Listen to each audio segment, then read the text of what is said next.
Assalamualaikum warahmatullahi wabarakatuh. Perkenalkan, kami dari kelompok 2. Saya sendiri Mutiara Awalia Rahma dan teman-teman saya Wahdatul Mar'ah, Rika Febrilianti, dan Imas Mulani. Di sini kami akan mempresentasikan tugas ekonomi manajerial yang diimplementasikan kepada produk sembako yang di dalamnya terdapat permintaan dan penawaran.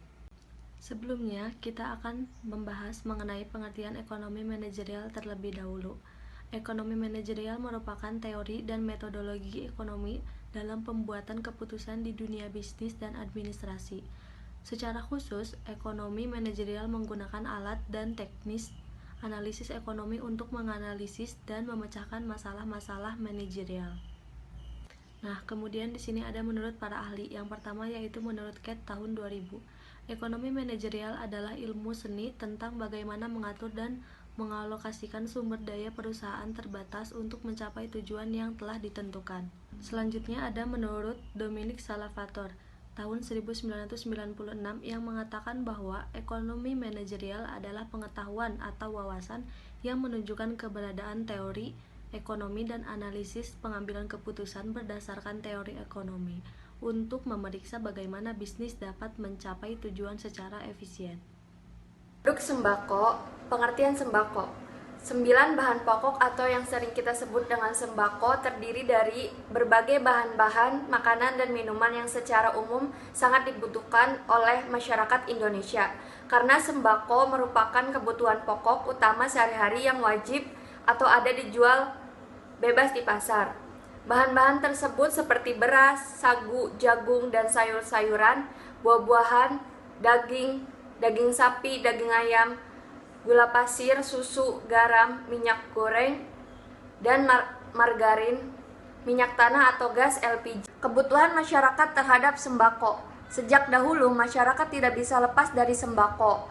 Kebutuhan masyarakat terhadap sembako selalu meningkat setiap tahunnya karena ini adalah kebutuhan sehari-harinya, apalagi di era pandemi seperti ini yang membuat masyarakat sangat membutuhkan guna mengkonsumsi makanan yang sehat dan berkualitas baik agar kesehatan tetap stabil di masa pandemi COVID-19 ini. Terlebih saat ini pusat pembelanjaan menyebar di mana-mana seperti pasar, toko, dan lain-lain, sehingga sangat mudah untuk masyarakat membeli sembako.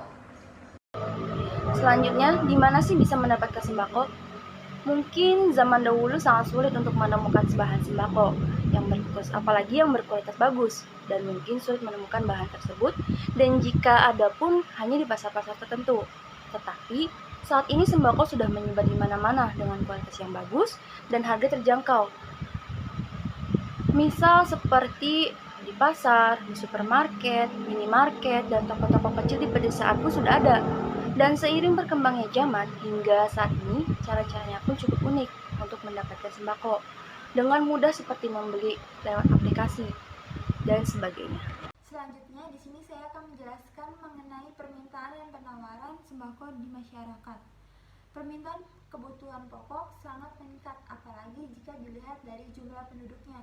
Hal ini berarti semakin tingginya jumlah penduduk, maka semakin tinggi pula kebutuhan masyarakat akan sembako. Apalagi di masa pandemi seperti ini membuat masyarakat membutuhkan lebih banyak lagi akan sembako. Kenaikan harga pada sejumlah komoditas akan tertentu perlu menjadi perhatian stakeholder terkait di tengah pandemi COVID-19. Diperlukan sejumlah langkah untuk menstabilkan harga sembako dan ketahanan pangan. Menteri Perdagangan memberi batasan dengan tujuan pembatasan pembelian sejumlah bahan pokok yang diinisiasi oleh Satgas Pangan. Untuk menstabilkan permintaan dan penawaran, diketahui saat ini pembelian pangan secara sangat besar-besaran di masyarakat akibat kepanikan pandemi COVID-19 ini. Yang terakhir ada kesimpulan. Nah, kesimpulannya itu adalah ekonomi manajerial ini merupakan teori dan metodologi ekonomi dalam pembuatan keputusan di dunia bisnis dan administrasi. Nah, secara khusus ekonomi manajerial ini menggunakan alat dan teknik analisis ekonomi untuk menganalisis dan memecahkan masalah-masalah manajerial. Nah, kami membahas sembako ini untuk mengetahui tentang ekonomi manajerial yang ada di pasar yang terkait adanya permintaan dan penawaran. di dalamnya. Seperti yang sudah kami jelaskan tadi, bahwa sembako ini merupakan 9 bahan pokok yang tidak bisa lepas dari kehidupan manusia, terutama di Indonesia yang saat ini itu membutuhkan sekali lebih banyak sembako untuk menstabilkan kebutuhan dan kesehatan masyarakatnya. Sekian dari presentasi kelompok kami, kurang lebihnya mohon maaf. Wassalamualaikum warahmatullahi wabarakatuh.